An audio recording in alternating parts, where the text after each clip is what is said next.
845, Part 1, Navigating the Haze. Struggling, squirming, gasping for air, a knee on a neck deprived him of what's fair.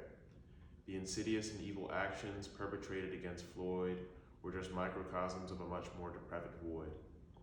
Though to most, this man's ordeal was an isolated incident, to us this was more proof of generations of dissonance, for his cries and pleas were reminiscent of our past and current realities, while lies and screens are evidence of ignorance to everyday tragedies.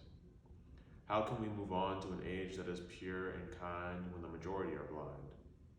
It's easy to sing our songs and praise our culture, but hard to acknowledge the pain, the torture. For you, it was just a knee. For us, it was a knee, noose, shackle, whip, and plea. So when people jest and ask why I take this so seriously, I tell them, this is my reality. In our country, there's a lack of equality that people downplay because it isn't slavery. To that, I counter earnestly that these events are our generation's modern tragedy. Part 2, Restrains Response. Falling down, oh our kingdom's falling down, falling down, raging riots raise us to the ground. From the chaos caused by those too blind to see, the repressed sons and daughters raise their own inquiry. Am I to love the entity that gave birth to me when it actively conspires against me? Centuries of degradation, followed by decades of subjugation through criminalization, all ending in the culmination of black blood and bodies. The simple, sadistic cycle has been in play forever, yet it takes the deaths of our disciples for you to acknowledge our endeavors. I raise my hands, a peaceful plea, yet you still shoot at me. I raise my arms in retaliation, and I am met with unsurmountable opposition. I open my mouth to speak, told to be silent, and forced to bite my cheek. I try to shine in spite of it, yet am still brought down because of it. My reality unescapable, making me incapable of staying silent and unheard. Now my truth will be shown and told through deed and word.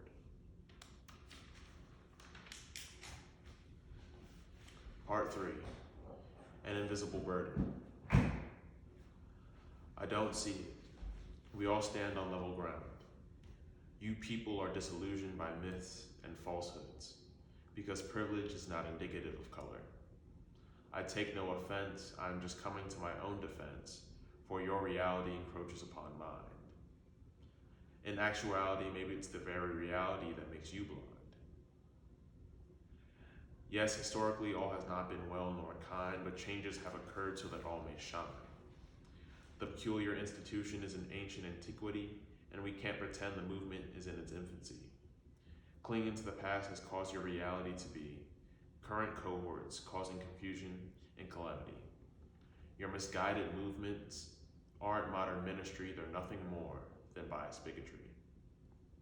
Part 4, Manic Monarch. The Red King graced his subjects, denouncing his defeat from his dais. We watched in horror. He condemned his enemies and with oration encouraged onslaught. We watched in horror. Donning a guise of a concerned leader, concealing his depravity and despotism, we watched in horror. Programmed them with deceit, armed them with a lust for regal litigation, we watched in horror. To preserve his reign, he sentenced the nation to damnation, we watched in horror. He ordered his sedition soldiers to lay siege, we watched in horror. People perished, society split, we watched in horror. Our nation's values discarded, democracy was destroyed, we watched in horror. As the kingdom fell, the king addressed his dependents with adoration, we watched, expecting no less. Part 5, A Glimpse of the End or a New Beginning. The passing days give more questions than answers, more unrest and agitation than peace, more sorrow and dejection than release. Is it possible to rid this cancer? A nation handicapped by a financer. Is this our fate?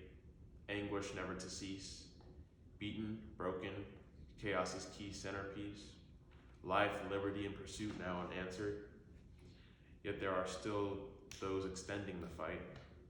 Cheated, wronged, they seek to end their plight.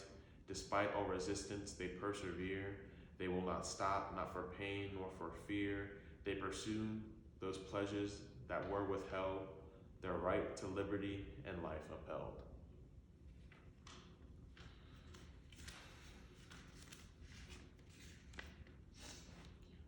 I wrote this poem to critique a failing society. Moreover, I wanted to address our nation's shortcomings in regards to its treatment of the Black community.